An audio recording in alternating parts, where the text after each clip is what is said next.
Selamat siang, sahabat perkantas. Jumpa kembali di dalam SMS Sejenak Menikmati Sabda. Kita akan merenungkan secara singkat suatu mazmur yang cukup panjang, yaitu Mazmur 73. Nah, biasanya dari mazmur ini, bagian-bagian yang favorit mulai dari ayat 25 sampai ayat 28. Bahkan dari bagian ini ada lagu yang sangat indah. Sekalipun dagingku dan hatiku habis lenyap, gunung batuku dan bagianku, tetaplah Allah selama-lamanya. Namun, jika kita jujur, apakah kita betul-betul mengalami bagian yang begitu indah ini, atau seberapa sering kita mengalaminya? Hari ini kita akan belajar dari pemazmur yang melewati sebuah pergumulan iman dan kejujuran di hadapan Allah untuk sampai kemudian pada keyakinan iman yang sesungguhnya. Nah, ayat 1 menunjukkan kepada kita bahwa mazmur ini adalah mazmur Asaf. Nah, siapakah Asaf itu? Asaf itu orang Lewi, suku yang ditetapkan untuk melayani di rumah Tuhan. Kemungkinan besar dia adalah pemimpin biduan. Nah, Asaf ini nggak kaleng-kaleng imannya. Itu ditunjukkan oleh deklarasi imannya di ayat 1. Sesungguhnya Allah itu baik bagi mereka yang tulus hatinya, bagi mereka yang bersih hatinya. Nah, pemakaian kata sesungguhnya di dalam bahasa Ibrani, bahasa aslinya adalah amen. Dan di dalam pemakaian amen ini menyatakan bahwa betul-betul ini keyakinan iman. Tidak terlihat sedikit pun keraguan dari Asaf. Allah itu baik bagi mereka yang tulus dan bersih hatinya. Tetapi apakah keyakinan itu kemudian sejalan dengan realita? Kita masuk ayat 2 dan 3. Tetapi aku, sedikit lagi maka kakiku terpeleset. Nyaris aku tergelincir. Sebab aku cemburu kepada pembual-pembual. Kalau aku melihat kemujuran orang fasik. Kata tetapi menunjukkan keadaan yang sebaliknya. Ternyata realitas sungguh sangat berbeda dengan keyakinan imannya. Aku cemburu melihat kemujuran orang fasik. Memang tampaknya seperti pergumulan personal. Aku cemburu melihat kemujuran orang fasik.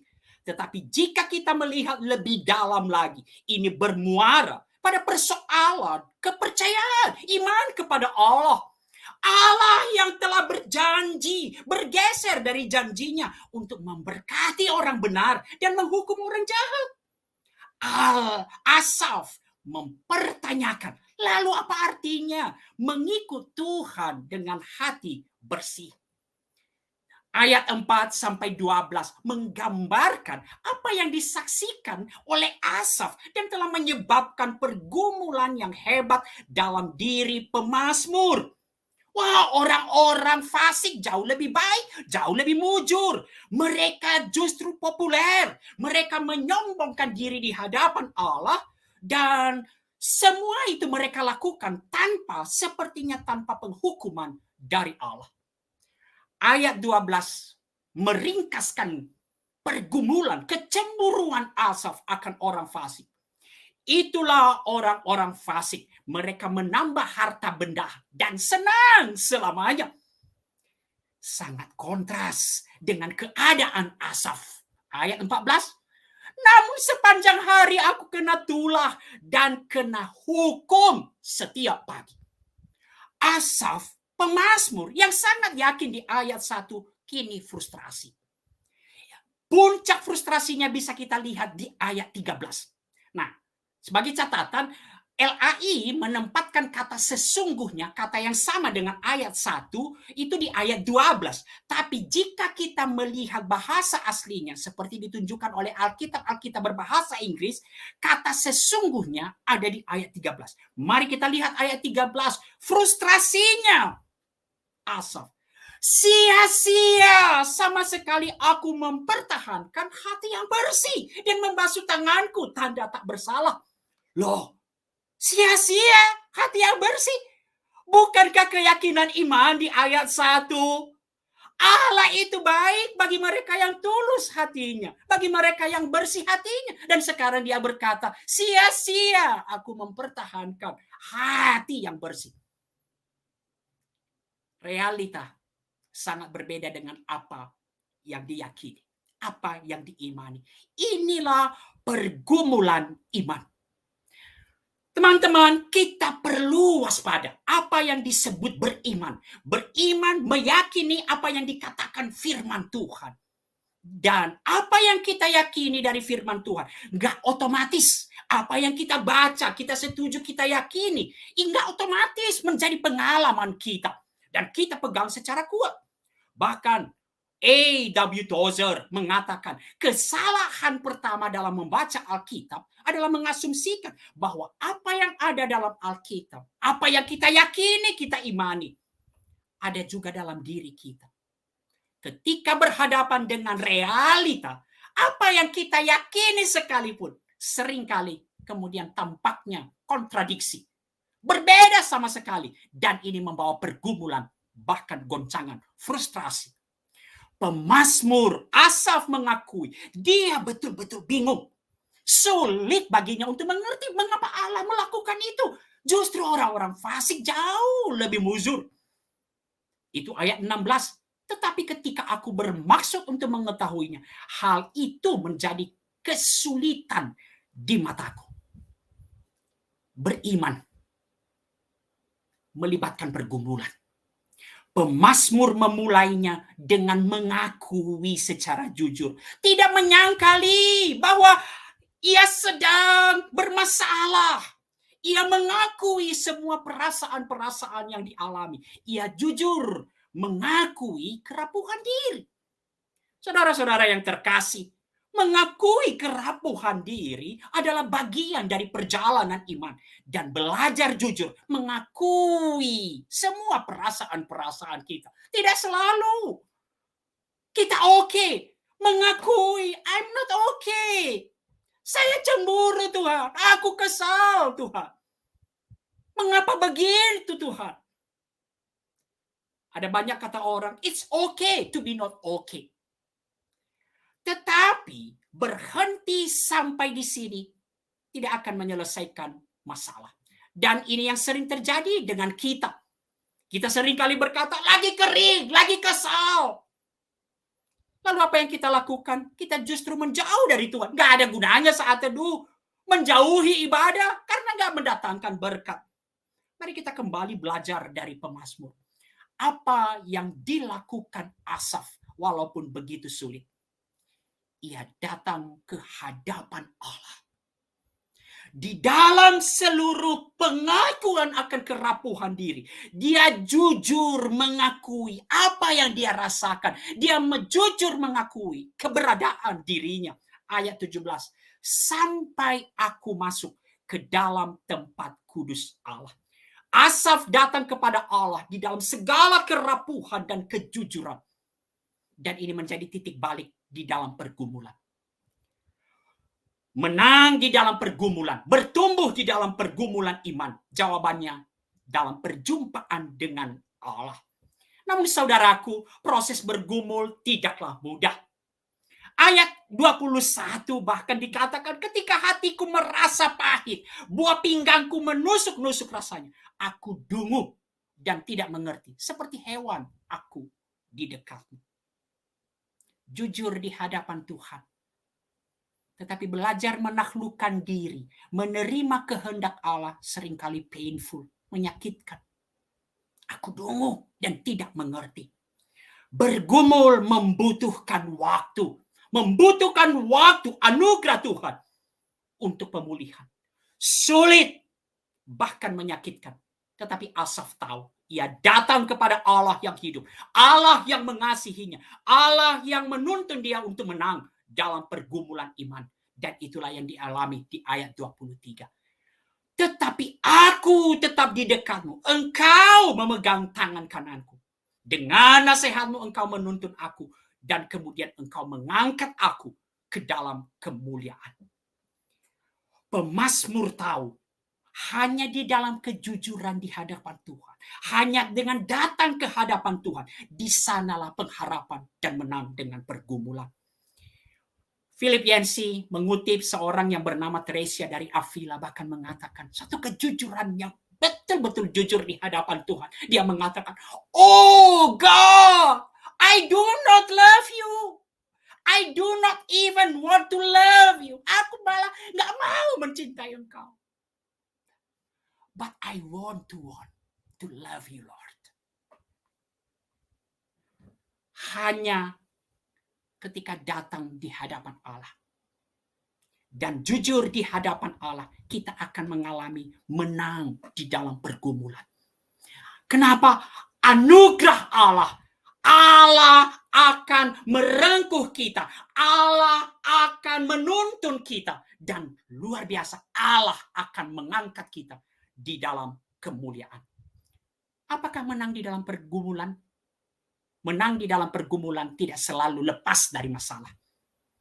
Tetapi hal yang adalah penaklukan pada Allah dan kehendaknya. Itu yang kemudian kita lihat di bagian-bagian berikutnya. Dia mempunyai satu cara pandang kepada orang-orang fasik. Tetapi apa hal yang jauh lebih penting? Yang jauh lebih penting adalah ayat 25 dan 27. Pemazmur menemukan kembali bahwa ia memiliki berkat terbesar. Relasi dengan Allah. Tuhan selalu besertanya, menuntunnya, memimpin hidupnya. Dan akhirnya mengangkat pemazmur di dalam kemuliaannya. Kiranya kita semua terus bertumbuh di dalam pergumulan kita. Seperti yang dialami Asaf. Dan bagian ini kemudian ditutup dengan kembali. Asaf mendeklarasikan iman.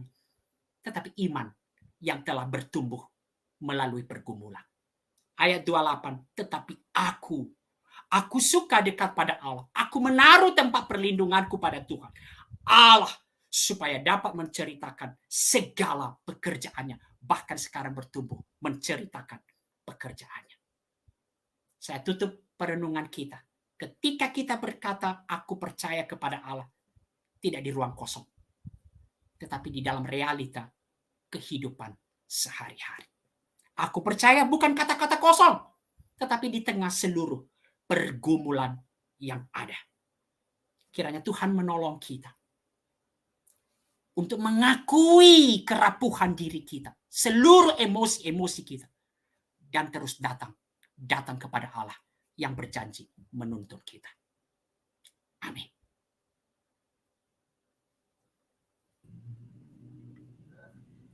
Ya, halo Bang Niko. Halo. Oke. Ya, thank you Bang untuk renungannya yang disampaikan kepada setiap kita ngomongin kejujuran gitu ya di hadapan Tuhan. Rupanya untuk jujur di hadapan Tuhan tuh juga nggak mudah ya. Maksudnya perlu kerendahan hatian juga kalau yang aku lihat dari renungannya Bang Niko tadi gitu. Nah, tapi akhirnya aku punya satu pertanyaan yang mungkin bisa jadi bahan diskus juga gitu ya. Maksudnya bagaimana Bang Niko juga melihat.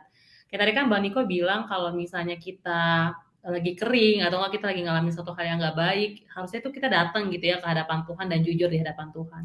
Tapi realita seberjalannya waktu atau enggak realita kehidupan kita gitu ya, mungkin aku juga dan orang-orang yang lain gitu ya, itu banyak ketika kita lagi ngerasa kering, kita lagi banyak masalah, kita tuh bukannya ngomong sama Tuhan gitu, tapi akhirnya kita menghindari relasi dengan Tuhan. Karena kalau misalnya ngelihat dari minggu lalu ya, itu tuh ngomongin tentang ekspektasi gitu. Karena kita punya ekspektasi, seharusnya ketika kita deket sama Tuhan, ketika kita beriman sama Tuhan, harusnya Tuhan ngelakuin begini-begini sesuai dengan pemikiran kita gitu. Nah, tapi kan nyatanya kan tidak gitu ya. Karena kan Tuhan kan punya kedaulatan sendiri gitu, Bang. Nah, apakah ketika kita sedang menghindar dari Tuhan, itu sebenarnya kita sedang tidak jujur di hadapan Tuhan kah? Atau justru ketika kerapuhan itu tuh Tuhan tuh pinginnya kita deket sama Tuhan, tapi kan kita jadi ngerasa ada kekecewaan gitu Bang sama Tuhan. Nah itu gimana tuh Bang ngadepin hal-hal seperti itu? Ya, yang pasti seperti kata Novi, yang pertama ketika kita melarikan diri, itu adalah bagian ketidakjujuran di hadapan Tuhan. Yang kedua, kemudian tadi kalau mungkin ditangkap walaupun cepat, saya katakan, apa sih kemenangan iman? Kemenangan iman adalah penaklukan diri pada Allah dan kehendak Allah. Dan itu menyakitkan. Kenapa kita menghindari? Karena seringkali yang kita hadapkan berkata beriman, pergumulan iman adalah seperti kata Novi, sesuai dengan apa maunya saya. Asaf, maunya dia adalah seperti ayat 1, ketika dia berkata Allah baik kepada orang yang bersih hatinya, maka dia pengen melihat semua orang fasik dihukum segera dan dia diberkati sebagai orang yang bersih hati. Sulit baginya untuk melihat bahwa orang-orang fasik kok malah lebih gemuk-gemuk, lebih mujur. Itu di kacamata Asaf. Dan mengapa begitu menyakitkan? Kenapa? Asaf pengen melihat seperti apa yang diyakininya.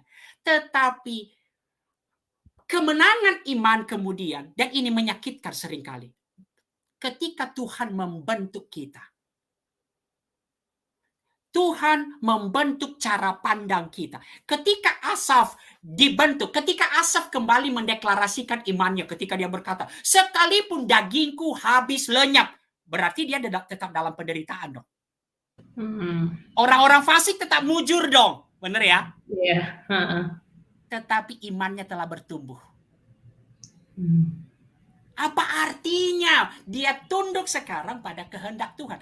Dan di situ kemudian masalahnya kita, kenapa seringkali kita tidak mau ketika kita di dalam proses kering seperti itu, malah berontak, ada begitu banyak kebingungan kita nggak mau datang kepada Tuhan. Kenapa? Karena kita nggak mau dengan rendah hati untuk dibentuk oleh Tuhan. Kita maunya beriman dengan caranya gue, caranya saya. Iya kan? Banyak Kak, bukankah kalau kita kalau kita saat teduh, kalau kita ibadah, apa yang kita pentingkan? Berkat. Apanya berkat dari Tuhan hari ini melalui saat teduh saya. Mari kita mulai belajar datang ke hadapan Tuhan, tidak seperti mau mendapat dalam tanda kutip ya, berkat seperti apa yang saya mau. Tetapi saya mau jujur apa adanya di hadapan Tuhan. Aku kesal Tuhan. Aku nggak bisa mengampuni Tuhan. Dan memang painful ketika Tuhan harus membentuk saya. Umpamanya ketika saya nggak bisa mengampuni Tuhan. Walaupun akal saya menerima ya harus mengampuni. Tapi painful. Ketika kemudian Tuhan mengatakan, mulai sana kamu mohon maaf, kamu berdamai dengan orang yang kamu jengkel umpamanya. Dan itu kita gak siap, Nov. Perlu kerendahan hati yang lagi ya? Perlu kerendahan hati. Kenapa kita kemudian gak mau jujur di hadapan Tuhan, mengakui sebenarnya perasaan kita apa sih? Dan ini tidak hanya soal kemudian cemburu kepada orang fasik. Kita bisa generalisasi dalam seluruh apa yang kita yakini. Berbicara tentang sukacita. Berbicara tentang mengasihi. Wah, bagian Alkitab sih diterima akal kita ketika bersukacitalah senantiasa. Bersukacita, jangan kuat. Benar. Ya kita sih manggut-manggut. Tapi belum tentu dilakuin ya. Besok lusa ada masalah. Betul sebenarnya hati kita mengatakan Tuhan baik. Perlu kejujuran di hadapan Tuhan untuk datang dengan rendah hati. Tuhan, aku sebenarnya gak bisa mengampuni Tuhan. Saya kutip kembali Teresa Avila tadi. Menarik sekali loh. Dia bahkan mengatakan, Tuhan, aku sebenarnya nggak menyukai, nggak mencintai Tuhan. Bahkan aku nggak mau mencintai Tuhan. Kenapa? Aku tahu kalau mencintai Tuhan berarti harus aku nunduk kepada Tuhan.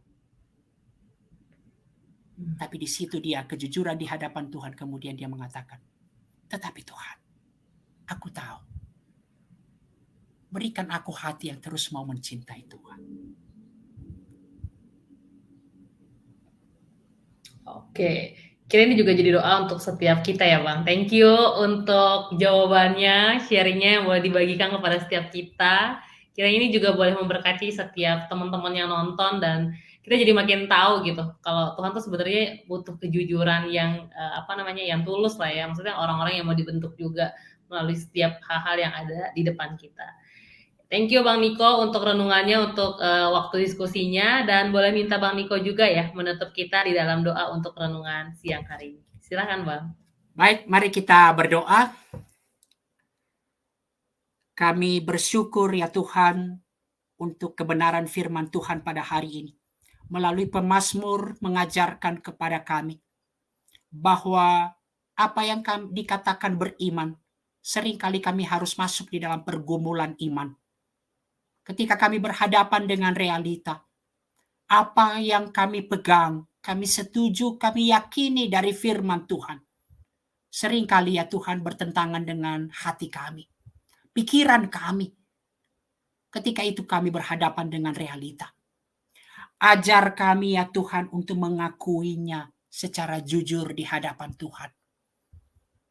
Meskipun sulit, meskipun itu mungkin menyakitkan karena harus membentuk kami ya Tuhan. Tetapi kami berhadapan dengan Allah yang hidup, Allah yang mengasihi kami. Dan itu yang terus harusnya mendorong kami ya Tuhan, untuk datang, dan berada dekat dengan Tuhan. Dan ketika kami dekat dengan Tuhan, di sanalah kami menikmati anugerah Tuhan. Tangan Tuhan memegang kami dan menuntun kami, mengangkat kami di dalam kemuliaan.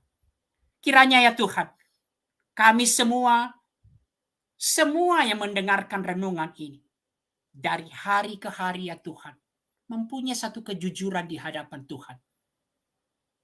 Dan melaluinya Tuhan membentuk kami untuk semakin bertumbuh di dalam iman. Terpujilah Engkau ya Tuhan, di dalam nama Yesus kami berdoa. Amin.